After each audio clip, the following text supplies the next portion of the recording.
खासकर मेरे लिए। हम सब ने अलग अलग चीजों में अपने थोड़े पैसे गंवाए हैं, लेकिन मेरा पक्का मानना है कि यह करना एकदम सही काम है। किसी भी बिजनेस के लिए भी हमेशा सही काम करना वास्तव में बहुत ही ज्यादा जरूरी और महत्वपूर्ण होता है।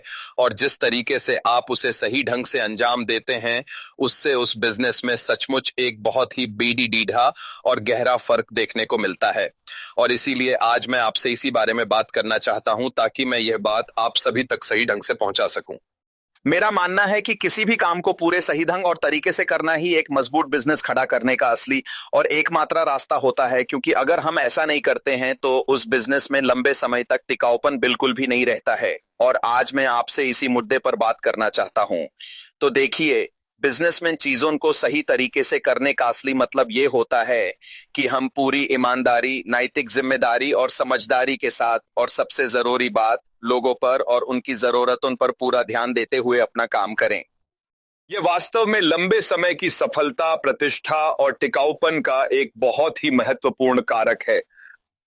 अब देखिए, केवल ये बातें ही आपको ये बताने के लिए काफी हैं कि हाँ, हमने अतीत में गलतियां की हैं, लेकिन इस बार हम इसे बिल्कुल सही तरीके से करने जा रहे हैं। अब आपके विचार चाहे जो भी हों कि हमें उनसे और सुनना चाहिए वगैरह, वह एक अलग बात है। वह आपका फैसला है। तर्क, आपकी समझ, या फिर यह फैसला कि चीजें आखिर किस तरह होनी चाहिए, असल में बिजनेस बनाने वाले आप नहीं हैं। देखिए, हमारे लिए बिजनेस सिर्फ एक इंसान बना रहा है, और वो है एशबी फराह। तो या तो आप फैसला करें कि आप बहाव के साथ चलेंगे और जैसे सब चल रहा है बस उसी तरह आगे बढ़ते जाएं, और जो कुछ भी हमारे सामने आए बस उसका आप सब्र से इंतजार करें, या फिर आप जाएं और कुछ और करें। मामला सीधा और साफ है। लेकिन अपनी राय जाहिर करना और अपनी उस हताशा को बाहर निकालना और बस ये कहते रहना कि हमने ये क्यों नहीं किया, हमें तो ये करना चाहिए था, इन सब बातों को सिर्फ बोलने भर से असल में यहां पर कुछ भी किसी भी तरह से बदलने वाला नहीं है। जहां तक काम करने के तरीके की बात है, वो उसको लेकर बहुत ही ज्यादा जिद्दी किस्म के आदमी हैं। और या तो आप उनके काम करने के तरीके के साथ आगे बढ़ें, या फिर आप ये चुन लें कि आपको उनके साथ नहीं चलना है। अब देखिए, मैं एक पल के लिए भी बिल्कुल ये नहीं कह रहा हूं कि ये हम सबके लिए एक कभी भी ना खत्म होने वाला सिलसिला बन जाएगा। हो सकता है कि कुछ लोग खुद ही हार मान लें और आगे बढ़ने का फैसला करें, लेकिन बिजनेस में सही काम करने का गहरा असर पीडीडी देता है। शॉर्टकट अपनाने से भले ही तुरंत थोड़ा फायदा हो जाए, मगर सही काम करने से ही एक मजबूत संगठन बनता है जिस पर क्लाइंट, कर्मचारी और समाज हमेशा भरोसा करते हैं। तो बिजनेस में सही काम करने की कुछ वजहें क्या हैं? इससे भरोसा और साख बनती है। जैसा कि मैंने पहले कहा है, नैतिक व्यवहार ही विश्वास बढ़ाता है, जो कि हमारे सम्मानित ग्राहकों, साझेदारों और हमारे कर्मचारियों की निष्ठा की मुख्य नींव है। ईमानदारी की एक बहुत ही मजबूत और भरोसेमंद साख लंबे समय की सफलता के लिए बेहद अनमोल होती है। यह तय करता है कि नैतिक, टिकाऊ और गुणवत्तापूर्ण फैसलों को प्राथमिकता देने से अक्सर लंबे समय में बेहतर मुनाफा होता है। कम समय की दबाव भरी जीतों पर ध्यान देना। चलो इसे आसान शब्दों में समझते हैं। मुझे पूरा यकीन है कि वो इस समय बहुत ही भारी दबाव के नीचे दबे हुए हैं, चाहे अंदर से हो या फिर बाहर से, किसी भी ऐसी वजह से जिसके बारे में हमें बिल्कुल भी पता नहीं है। लेकिन मुझे लगता है सिर्फ यही वो कारण नहीं हो सकता कि वो बाहर आए और बस इस तरह की गोलमोल और बिना मतलब की बातें करने लगे। मुझे तो सच में ऐसा लगता है कि शायद ये सारी बातें अब पूरी तरह से बेमानी और बेमतलब हैं। अब जहां तक हमारे बिजनेस का सवाल है, तो असलियत में देखा जाए तो हम लोग तो बस सिर्फ और सिर्फ ये सुनना चाहते हैं कि वो सबके सामने बाहर निकल कर आए और कहें कि देखो, मैं इतने वक्त से पीछे रहकर लगातार अपना काम कर रहा था, हमारे सामने कुछ दिक्कतें थीं जो अब सुलझ गई हैं, ये रही हरी झंडी, अब काम शुरू करते हैं। और सच कहूं तो मेरा यही मानना है कि वो अभी भी इसी चीज को पूरी तरह से पक्का और सुनिश्चित करने की अपनी कोशिश में लगातार लगे हुए हैं। यह कि पर्दे के पीछे जो भी सारी चीजें चल रही हैं, वे सब कुछ बिल्कुल सही ढंग से और उसी प्रक्रिया के तहत हो रही हैं जैसा कि उन्हें होना चाहिए,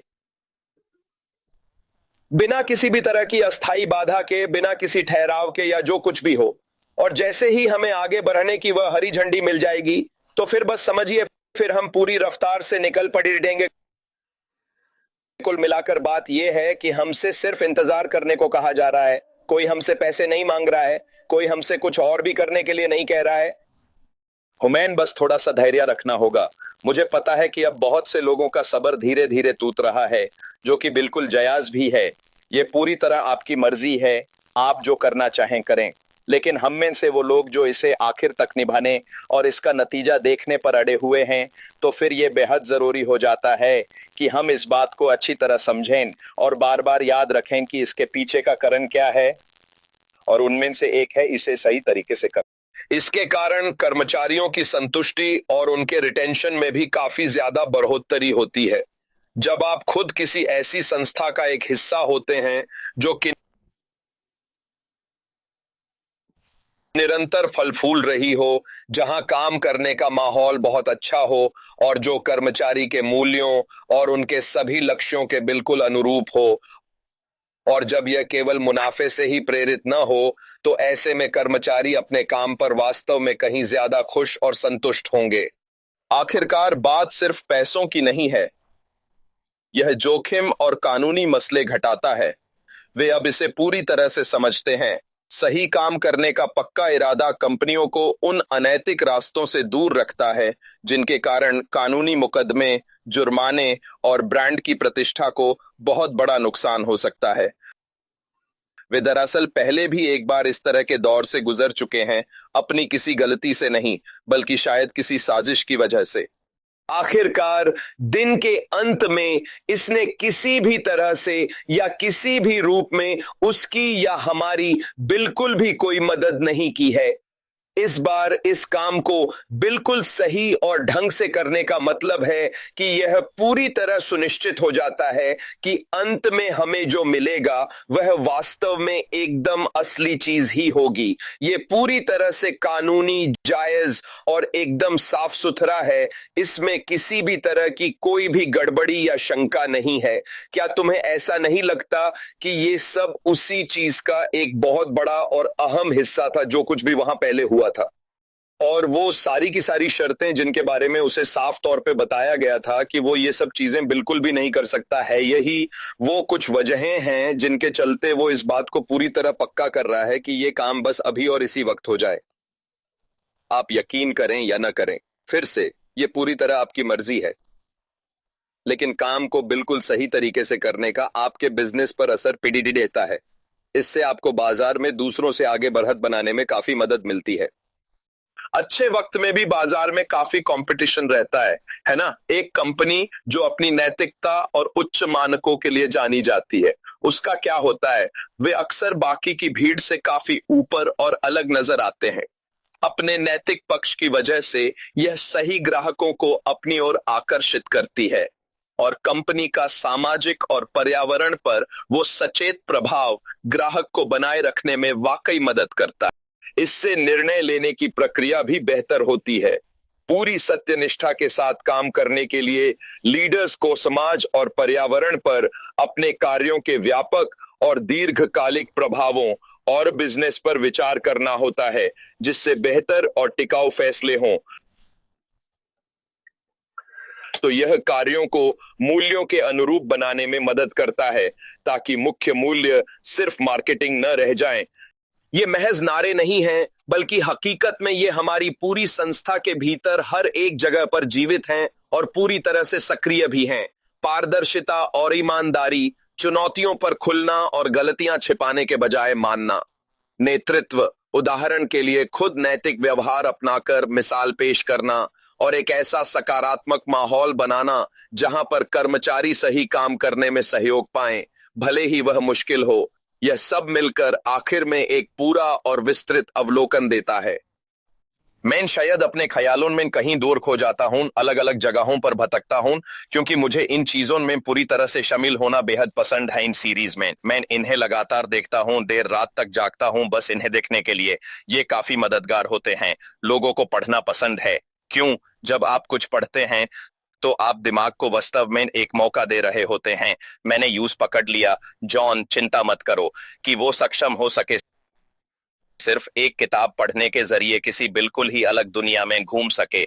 ये सारी की सारी चीजें उस फ्रस्ट्रेशन के साथ निपटने में काफी मदद करती हैं, खासकर फ्रस्ट्रेशन में। ये उन सभी चीजों से आपका ध्यान हटाने में काफी मदद करता है जो आपको लगातार परेशान कर रही हैं। और इसके साथ ही एनर्जी भी, उस दाबी हुई एनर्जी को बाहर निकालना, क्रिएटिव तरीकों से एनर्जी यूज करना, जैसे लिखना, पेंटिंग, या जरूरी हो तो एक सुरक्षित शारीरिक रिलीज, किसी जंगल में चले जाना, जोर जोर से चिल्लाना, या गुस्से में कुछ उठाकर फेंक देना। ये सब तरह की चीजें अंदर से फ्रस्ट्रेशन को बाहर निकालने में मदद करती हैं। ये वो सारी चीजें हैं जो आपकी फ्रस्ट्रेशन और परेशानियों में आगे चलकर आपकी मदद करेंगी। मैं ये नहीं कह रहा कि आप उस स्थिति तक पहुंच जाएंगे, लेकिन अगर कभी ऐसी नौबत आ भी जाए तो ये एक ऐसी चीज है जो आप उस वक्त कर सकते हैं। इससे आपको काफी बेहतर महसूस होगा। तो कुछ मानसिक और लंबे समय की रणनीतियां भी हैं जिन्हें आप किसी भी तरह की निराशा में मदद के लिए अपना सकते हैं। ट्रिगर्स को पहचानें और स्वीकार करें। इसका मतलब है खुद को जानना। पहचानें कि असल में आपकी निराशा की वजह क्या है। बहुत सख्त उम्मीदें रखना, नियंत्रण की कमी होना, ये सब आपके ट्रिगर्स का ही एक हिस्सा है। और इस बात को स्वीकार करें कि वो एक वैलिड ट्रिगर है, बस कोई आती जाती अस्थायी भावना नहीं। और खुद को उस माहौल से हटाकर आप इसे कहीं बेहतर तरीके से संभाल पाएंगे। इसके साथ ही उन उम्मीदों में भी थोड़ा बदलाव लाएं जो शायद आपने रखी हों। अगर आपकी उम्मीद किसी एक खास तरह की चीज या किसी निश्चित समय सीमा को लेकर है, चाहे वो जो कुछ भी क्यों ना हो, तो उस उम्मीद को पूरी तरह बदल दें ताकि आप सोचिए भला क्या तब बिल्कुल भी निराश और परेशान ना हो जब वो चीज आखिर में पूरी ना हो। खासकर तब जबकि स्थिति ऐसी हो कि आप पूरी तरह मानते हैं कि यूज होना चाहिए। क्रिस ने अभी यहाँ चैट में लिखा है कि वो अपनी हताशा को कम और शांत करने के लिए प्रार्थना का सहारा लेते हैं ताकि वो बेहतर महसूस करें। वो सचमुच में प्रार्थना करके अपनी सारी हताशा को दूर कर देते हैं।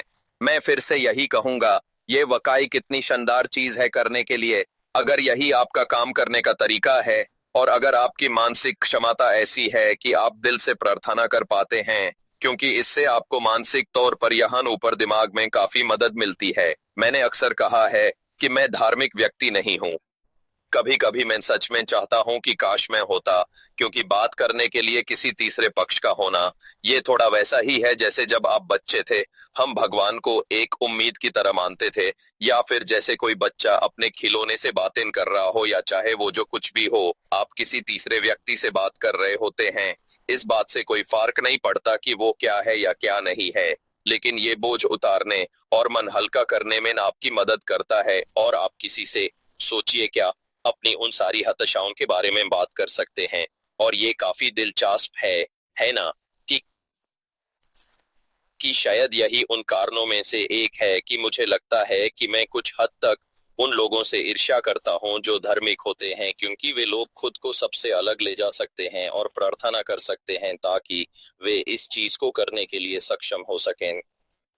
ये मेरे लिए तो नहीं है और मेरे अपने अलग कारण हैं, लेकिन सुनिए, मुझे लगता है कि अगर ये चीज आपकी मानसिक स्थिति में मदद करती है तो ये वही है। ये शोर वो अपनी टीमों के साथ मिलकर ध्यान देना चाहता है और ऐसी चीजें बनाना चाहता है जो इस इंटरनेट दुनिया और बहुत से लोगों के जीवन को पूरी तरह से बदल देंगी। मुझे यही विश्वास रहा है, जब से मुझे याद है तब से मेरा यही मानना रहा है। जब मैं पहली बार अश मुफारेह से मिला था, ठीक है, वह खुद को मुसीबत में डालने के लिए ऐसा नहीं कर रहा है, वो असफल होने के लिए ऐसा नहीं कर रहा है, वो ऐसा इसलिए कर रहा है क्योंकि उसे इस पर विश्वास है। आप ऐसा नहीं करते। सुनिए, एक अच्छा, ईमानदार, परिपूर्ण उद्यमी कभी भी लोगों को सच में नहीं बताता कि वह क्या कर रहा है। उन्हें अपने मन में पहले से ही पता होता है कि उन्हें क्या करना है और क्या करना चाहिए। लेकिन देखिए, आप में से बहुत से लोग सोचते हैं, ओह शायद उसे यह इस तरह करना चाहिए, शायद शायद शमायब, ये भी एक और शोर है। ठीक है, जैसा कि मैंने कहा, अगर आप ऐसा कुछ करना चाहते हैं तो अपनी खुद की कंपनी बनाइए। इस आदमी को अकेला छोड़ दो और उसे जो करना है करने दो। मुझे फर्क नहीं पड़ता अगर वह चुप है, मुझे अच्छा लगता है जब वह चुप रहता है। इससे मुझे पता चलता है कि वह अपनी टीम और बाकी सभी के साथ अपने कंप्यूटर पर उंगलियां चला रहा है जिनसे उसे निपटना है। और एक और बात है, आप में से किसी को भी इससे नहीं जूझना पड़ता। आप में से किसी को भी नहीं। ये आपके जेब से नहीं जा रहा है। जो कुछ भी वह कर रहा है वह सब उसके जेब से जा रहा है। ठीक है, सब कुछ। हम कुछ नहीं करते, बस इंतजार करते हैं। हम इधर उधर इसकी बातें करते हैं। हम लोगों को बताते हैं कि इस ट्रेनिंग के लिए तैयार हो जाओ, उत्साहित हो जाओ, जो हमारे पास आ रही है ये शानदार होने वाली है। अब लोग कहते हैं अरे वह हमें क्या सिखाएगा क्रिस, और मैं कहता हूं वह हमें सिखाएगा कि बेहतर जीवन कैसे जिएं। ठीक है, ये सबसे अच्छा जवाब है जो मैं अभी दे सकता हूं, और जब मैं वहां जाऊंगा तो मुझे उसके बारे में बात भी नहीं करनी है और मैं करूंगा भी नहीं। लेकिन मैं जानता हूं, मैं बस यहां से बाहर निकलना चाहता हूं और कहना चाहता हूं कि मैं उत्साहित हूं, मैं इस पर विश्वास करता हूं। मैंने कभी इस पर विश्वास करना बंद नहीं किया। मैंने चुप रहने का फैसला किया क्योंकि मेरे पास कहने के लिए ज्यादा कुछ नहीं था। लेकिन जब मैं देखता और सुनता हूं कि लोग अपने YouTube चैनलों से कैसी कैसी बातें फैला रहे हैं, आपको किसी चीज में फंसाने की कोशिश कर रहे हैं। मुफारे इस कोर्स के लिए कोई पैसा नहीं ले रहे हैं। वो कह रहे हैं सुनो, लोगों को ऑन बोर्ड करते हैं, सही लोगों को लाते हैं, यही तो वो कर रहे हैं। ठीक है, इसके अलावा और कुछ भी मायने नहीं रखता। अगर आप उन दूसरी कंपनियों में जाना चाहते हैं जिनका मैंने जिक्र किया तो आप जा सकते हैं, लेकिन वही सब बार बार दोहराया जा रहा है। MLM, ओ हमारे पास एक नया है, ये व्यक्ति वाइब कर रहा है। आप जानते हैं वे ये सब अजीब अजीब नाम कर रहे हैं और मुझे इसमें से कुछ भी निकलता हुआ नहीं दिख रहा है, सिवाय इसके कि एक व्यक्ति आपकी जेब से पैसे निकाल रहा है। उन लोगों पर भरोसा मत करो। मुझे फर्क नहीं पड़ता अगर आपको लगता था कि वे इस कंपनी में सालों पहले सबसे सम्मानित व्यक्ति थे और बड़ी बड़ी बातें करते थे, क्योंकि अब वे वही बातें इस दूसरे आदमी के बारे में कह रहे हैं जो पहले ऐश मुफारेह के बारे में कहते थे। मैं चाहता हूं कि आप इस बारे में सोचें, इस बारे में अच्छे से और गहराई से सोचें। ठीक है, मेरा मानना है कि उनके काम में सच्चाई है और यह मानवता को बदल देगा। मुझे विश्वास है कि यह इंटरनेट को बदल देगा, यह बदल देगा। अभी थोड़ी देर पहले हमारे मोहल्ले में मेरी वजह से एक तूफान खड़ा हो गया है। रेड रेट जानकारी। बहुत से लोग हिंदी या अंग्रेजी नहीं समझते, उनके लिए मैं बस थोड़ा सा समझा देता हूं। आपने मुझे उस अनुमति से क्या जानकारी दी? मेरी बात ध्यान से सुनिए, मैं आपको सब कुछ नहीं बताऊंगी, मैं बस थोड़ा सा बताऊंगी। अगर आप माताएं मुझे अनुमति देंगी तो मैं आपकी अनुमति से आपको बताऊंगी।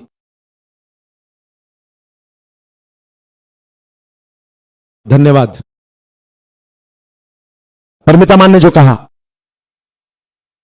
मैं उस बात को थोड़ा सा आपके सामने रखती हूं। उन्होंने कहा कि मैं सच में आपके सामने इस प्रशंसा यानी सराहना या कद्र करने की बात को सामने लाना चाहती थी, क्योंकि आजकल इसकी बहुत कमी देखी जाती है, प्रशंसा और कद्र की। बस थोड़ा सा समझा देती हूं। आप लोग अक्सर देखते हैं कि मुझे, बड़ी मां को, हमारी दूसरी बेटियों को, दूसरे सर को, प्रतिभागियों की सराहना करते हैं। यह सराहना भी बहुत से लोग जो यूट्यूब पर सुन रहे हैं वे स्वीकार नहीं कर पाते। सोमा, क्या मैं समझा पाई? दूसरे ग्रुप के लिए, ग्रुप के जो लोग हैं वे इसे स्वीकार कर सकते हैं। आजकल इस सराहना, इस कद्र की बहुत कमी देखी जा रही है।